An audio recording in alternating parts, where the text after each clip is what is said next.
Hello, j'espère que vous allez bien. Aujourd'hui, j'ai choisi un thème où on va voyager. Cette vidéo va s'adresser aux étudiants et aux personnes qui souhaitent, après leurs études, pouvoir partir à l'étranger. Je vais vous expliquer en quelques mots. Alors, tout d'abord, je vais vous parler d'un de mes amis qui est parti étudier au Québec et à Toronto. Par la suite, tout bonnement, il a réalisé un bachelor au Canada et ça lui a plu. Maintenant, il est rentré en France et là, il fait tout son possible pour pouvoir travailler au Canada. Le Canada, actuellement, recrute plus d'1 million de personnes qualifiées pour aller habiter au Canada. Et moi, c'est pas tombé dans l'oreille d'une sourde, hein. Ça, je vous le spoil tout de suite, j'y réfléchis. Sauf que voilà, j'ai signé mon CDI, mon objectif c'est de voir comment ça se passe dans mon CDI et plus tard voir les opportunités qui seront possibles. Mais c'est vrai que le Canada, ça a l'air incroyable. Et le seul bémol que j'aurai, c'est que je connais les French Gap, donc les normes françaises, je connais les normes IFRS, je ne connais pas en fait la comptabilité canadienne. C'est le seul blocage que je pourrais avoir. Après, j'ai beau avoir ce blocage-là, je serais prête à refaire une formation au Québec. Parfois, il me semble que ça dure juste un semestre. Bref, il faudrait que je me renseigne un peu plus. Après, ce qui est possible également de faire, si vous souhaitez partir à l'étranger, c'est de faire un VIE. D'une amie qui a fait le choix, je l'ai vu juste avant qu'il parte aux États-Unis, il va partir, donc non, il est parti, excusez-moi, 2 ans. Faut une mission de 2 ans, je crois qu'il bosse pour une banque française, je crois. Non, pas une banque française, pour une banque. Pour une banque, que je raconte pas de bêtises. À Manhattan, à New York. Voilà, donc Big Dream. Ce qui est pas mal avec les VIE, c'est que vous êtes payé par l'État français. Vous connaissez vos missions. Et c'est un contrat de 2 ans. Les VIE, ça peut commencer de 6 mois jusqu'à 2 ans. Donc, moi, je trouve ça trop bien.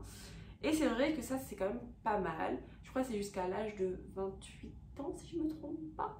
28 ou 29 ans, oh, j'ai un doute là. Où vous pouvez réaliser un VIE.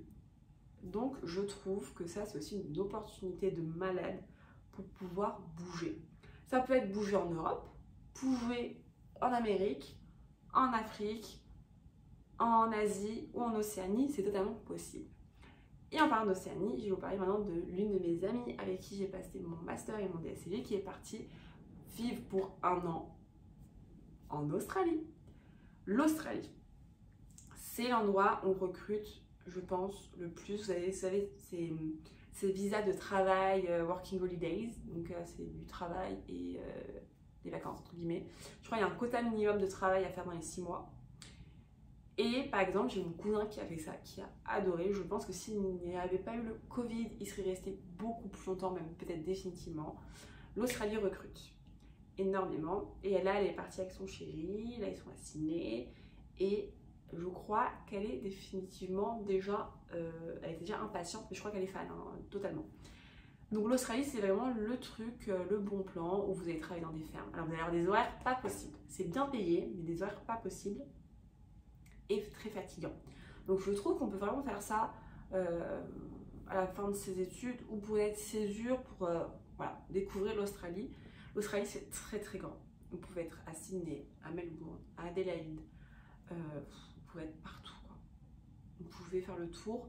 Vous avez des îles tout autour aussi qui sont possibles.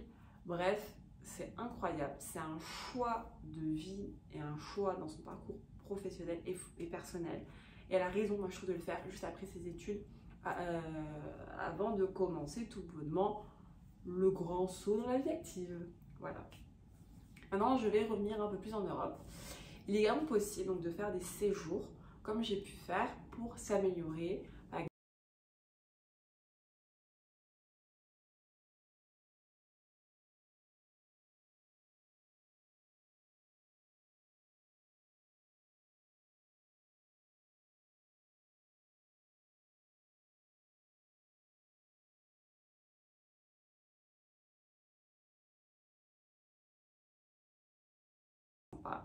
C'est Dublin est une très jolie ville. L'Irlande, il y a de quoi visiter. Mais moi, maintenant, j'ai fait le tour. J'y suis restée 5 semaines, je crois.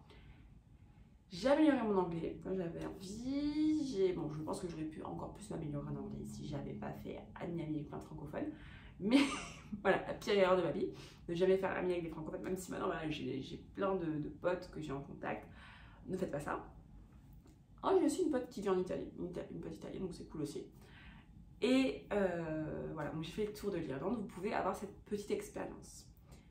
Et moi, le fait d'être partie toute seule, d'avoir rencontré des gens qui étaient dans la même optique que moi, ça m'a donné envie d'aller, d'explorer, de visiter un peu plus toute seule le monde.